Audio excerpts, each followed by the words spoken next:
Welcome to Luca is a Billionaire, where the only thing I invest in is your answers.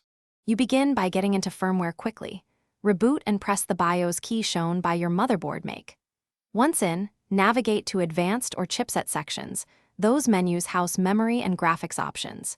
You should make a note or take photos of current values so you can restore them.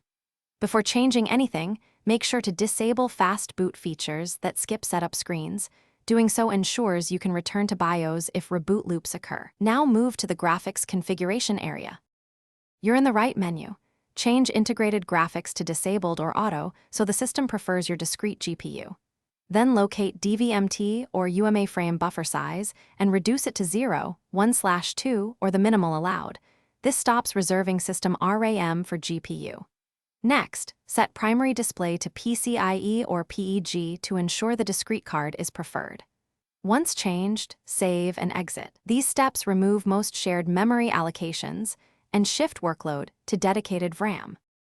After saving BIOS changes and booting to your operating system, verify using Device Manager and your GPU control panel that system RAM is no longer allocated as shared memory.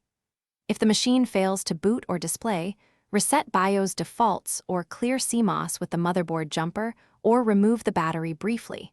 This restores previous settings. If shared memory still appears, update your motherboard BIOS and GPU drivers. Make sure you follow vendor.